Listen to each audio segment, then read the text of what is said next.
Parliament చివరి budget సమావేశాలు ఈరోజు ప్రారంభమయ్యాయి. ఇక ఇందుకు సంబంధించి రేపు కేంద్ర ఆర్థిక శాఖ మంత్రి నిర్మలా సీతారామన్ ఇందుకు సంబంధించి బడ్జెట్ ప్రవేశపెడతారు. కాకపోతే ఈసారి ఎన్నికల సంవత్సరం కాబట్టి ఓట్ ఆన్ అకౌంట్ను ప్రవేశపెట్టే అవకాశం ఉంది.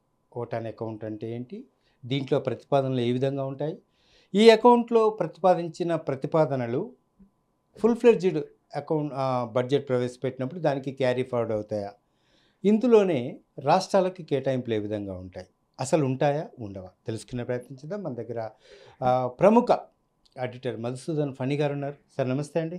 నమస్తే అండి. మనం చూస్తాం పార్లమెంట్ బడ్జెట్ సమావేశాలు మొదలయ్యాయి. రేపు ఆర్థిక మంత్రి ఓట్ ఆన్ అకౌంట్ ప్రవేశపెట్టబోతున్నారు బడ్జెట్. దీని తీరుతెన్నులు ఏ విధంగా ఉండబోతున్నాయి? ఈ యాక్చువల్గా బడ్జెట్ అన్నది 12 నెలలకి సంబంధించిన ఆదాయము ఖర్చు ప్రవేశపెట్టి ఈ ఖర్చు పెట్టడానికి అధికారం తీసుకుంటారు పార్లమెంట్ నుంచి. అలా కాకుండా ఇప్పుడు మనకి ఎలక్షన్స్ మేలో అయిపోతాయి, రిజల్ట్స్ వస్తాయి. జూన్లో మనకి మళ్ళా కొత్త ప్రభుత్వం ఏర్పడుతుంది.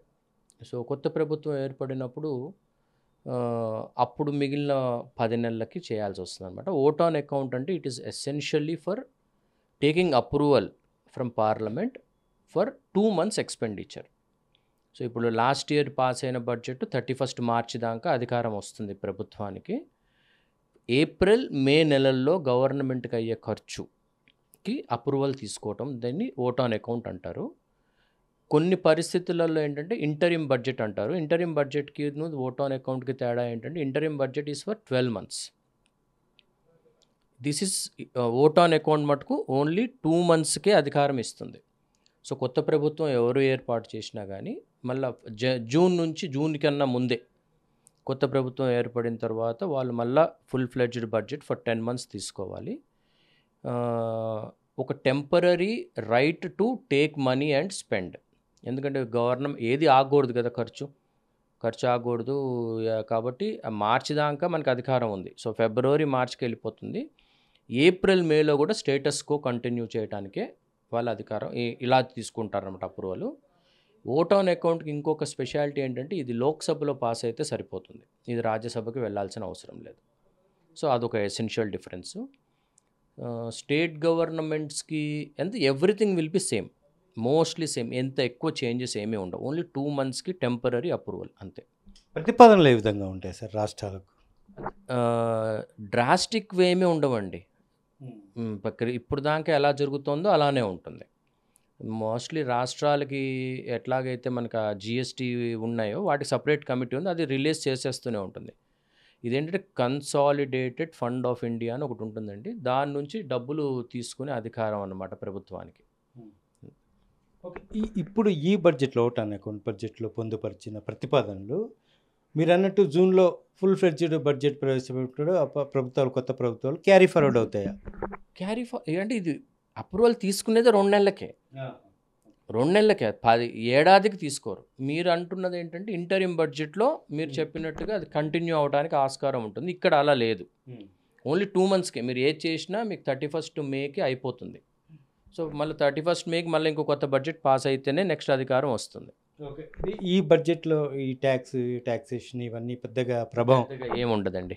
It will be normal. And moreover this is election ముందు బడ్జెట్ కాబట్టి ఏమన్నా ఎక్స్పెక్ట్ చేస్తే కాస్త రిలీఫ్స్ ఎక్స్పెక్ట్ చేయొచ్చు.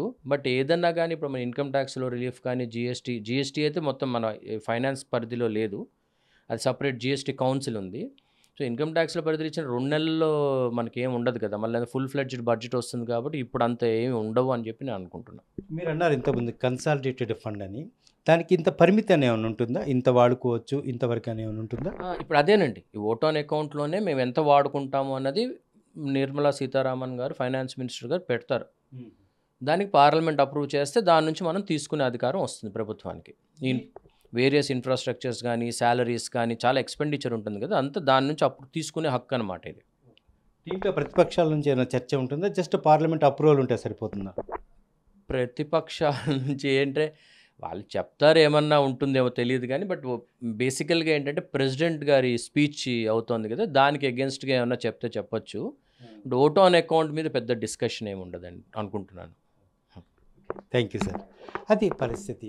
కొత్త ప్రభుత్వాలు వచ్చిన తర్వాత పూర్తి స్థాయిలో బడ్జెట్ ఉంటుంది. ఓట్ ఆన్ అకౌంట్ కాబట్టి ఎన్నికల సంవత్సరం కాబట్టి ఆ ఎన్నికల సంవత్సరానికి అయ్యే ఖర్చు ఇతర ప్రభుత్వాలకి వాడుకునే 2 months 2 నెలల పరిమితితోని వాడుకోవాల్సిన ఖర్చులకి కానీ అందుకు సంబంధించిన క్రయ వ్యయాలకు కానీ సంబంధించిన ఇదే ఈ బడ్జెట్లో వాడుకునే ఆ కన్సాలిడేటెడ్ ఫండ్ నుంచి నిధులు వాడుకునే విధంగా పార్లమెంట్ అనుమతి తీసుకోవడం, దీన్నే ఓట్ ఆన్ అకౌంట్ అంటారు. ఈ విధంగా ముందు 2 నెలలు వాడుకున్న తర్వాత జూన్లో మళ్ళీ కొత్త ప్రభుత్వం వచ్చిన తర్వాత అప్పుడు మళ్ళీ సిస్టమ్ యాజ్ ఇట్ ఈస్గా కొనసాగుతుంది అనే అంశాన్ని మధుసూదన్ ఫణి గారు చెప్పుకొస్తున్న పరిస్థితి కనిపిస్తుంది. కెమెరా పర్సన్ రాజాతో హరికృష్ణ, వన్ ఇండియా తెలుగు, హైదరాబాద్.